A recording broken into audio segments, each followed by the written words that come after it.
Now, whether your introduction with Kim Possible was with So the Drama, or it's something you look forward to with these mysterious trailers that were released around the time. Now, for those who are watching this video and don't care about the context for a Disney Channel original movie that is more than 15 years old, you might think that, oh, this is a dumb high school movie about who Kim Possible is taking to prom, and it's boring and predictable, and why is it so special? But who will she take to prom? But who is she taking to the prom? But I'm here to argue that the Kim Possible movie So the Drama is actually progressive in its characterization and feminist themes, and still really holds up. Yep, I'm being serious. Spoiler alert. For those who don't know, So the Drama performed really well back when it was first released in April of 2005. It was the most watched Disney Channel original movie until High School Musical premiered a year later. There's something to be said about how powerful a relationship upgrade between the two main leads adds to the anticipation of the story and how it intensifies viewers.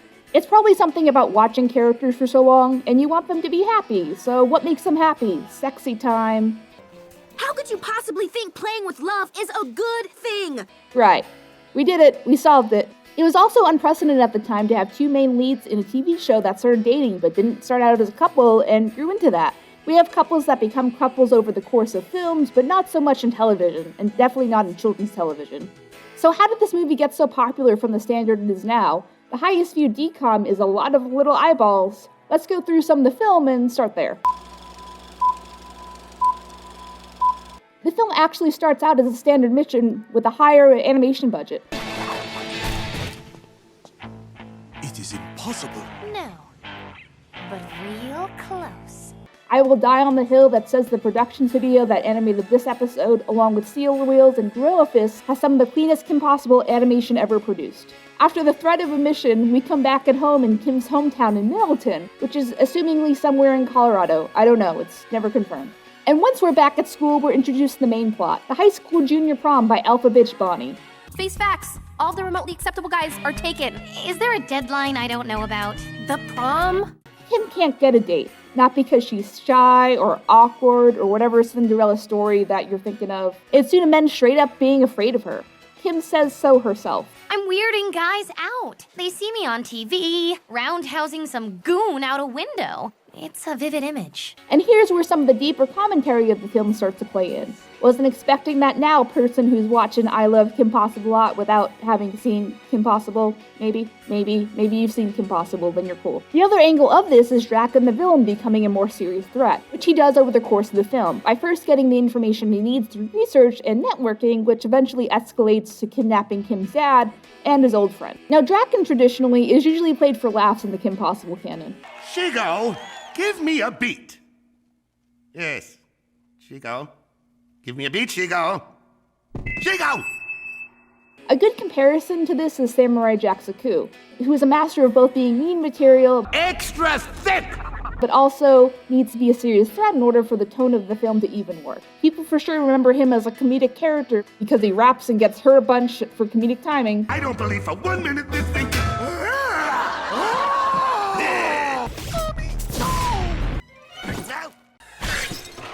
Balancing these two sides, especially late in the show, paints him as a more complex character than just an out-of-character threat for this film. Drakken is escalated to eliminate Kim Possible by making her not exist, or just straight up destroying her, but my reading of this is he never really thinks it's gonna work. The best comparison to this is Megamind. You mad genius!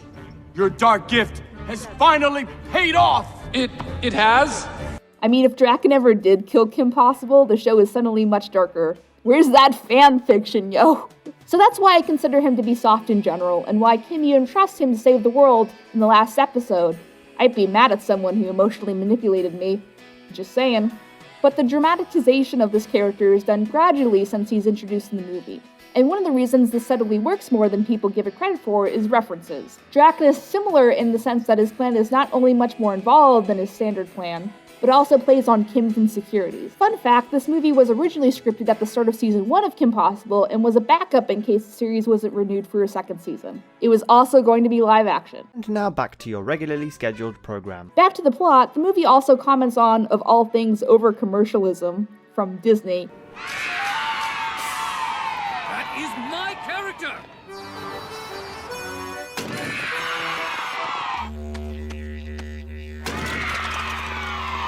worst part of the movie, if you can call it that, is the predictable character arc that Ron goes through.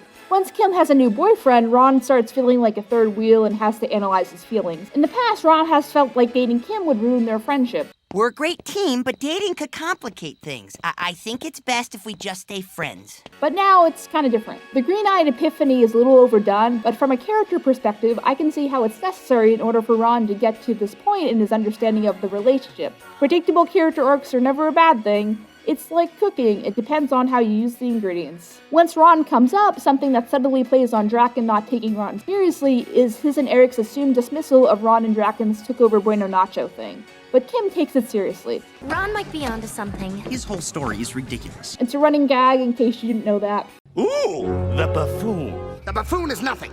Find Kim possible. Yes, the name escapes me, but I do know the air of buffoonery. Also Mandark. Back after some intel, Drakken again shows his descent into a threat by kidnapping Eric, apparently. He's doing this as a plan because Kim is already into him, which I think works well for the most part. Kim shows up to Bueno Nacho Corporate and fights Drakken's sidekick and eventual girlfriend Shigo, see another video if you're curious. And after eventual betrayal, Betrayal on all sides! Kim is out. As an aside, people generally think that Eric is sadistic on his own and seems like he enjoyed causing Kim pain. I don't know. Once Drakken does a monologue and Ron tells Kim that he's into her, we have a final awesome fight and wrap up. Another fun fact, there's an urban legend that Shigo was supposed to die, and they put the police car scene in there to prove that she lived, but that's a lie, that's not true. Anyway, we wrap up, and Kim realizes that Ron just might be the perfect guy. The song helps, I guess.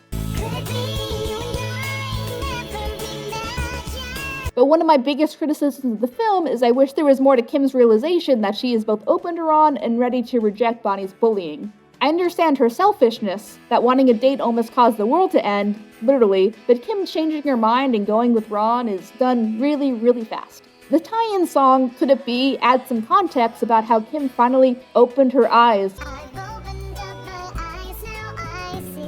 and realized Ron was right beside her.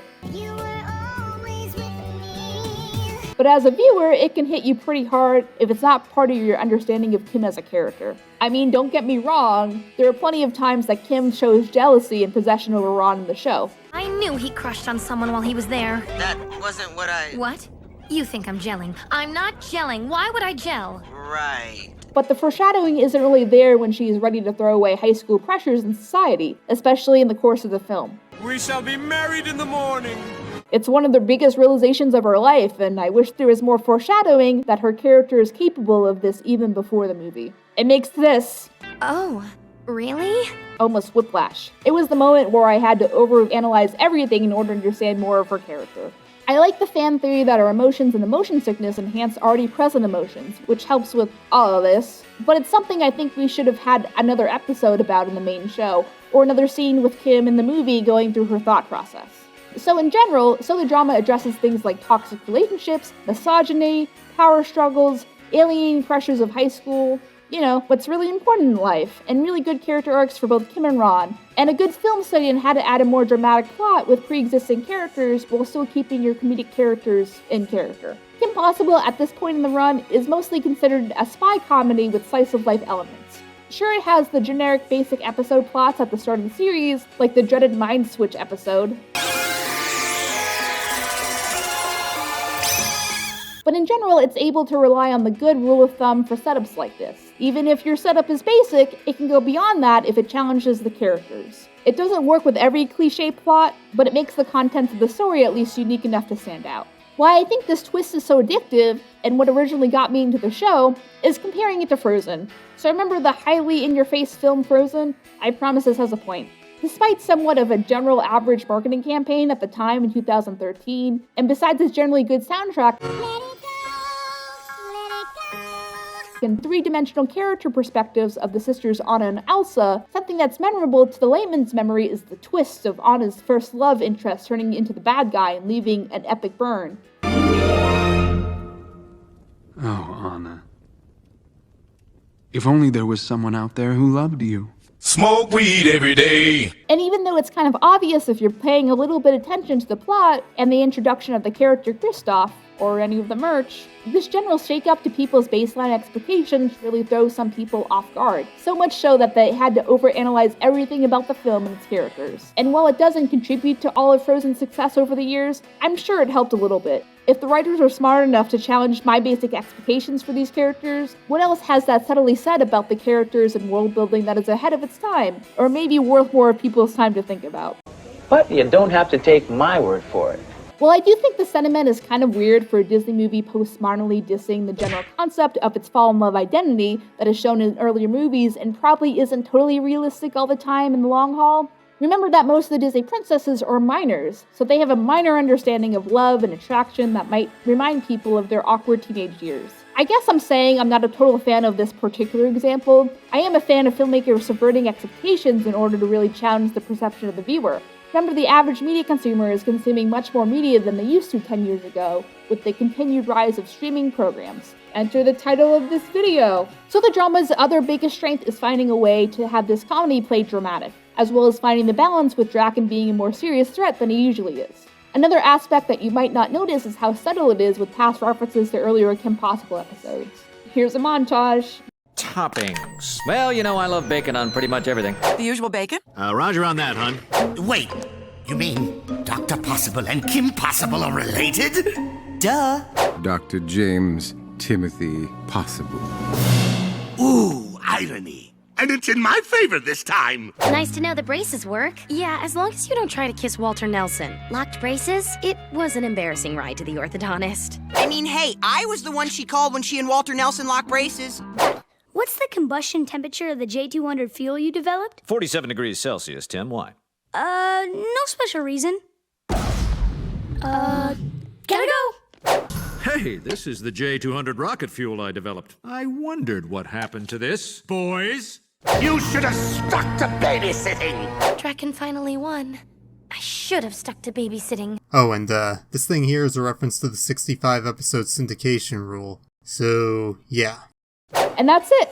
I hope you learned a little bit about Kim Possible by this video and how this movie really redefines some basic tropes. All of Kim Possible is available on Disney+, including So the Drama, and thanks for watching. I promise this isn't sponsored.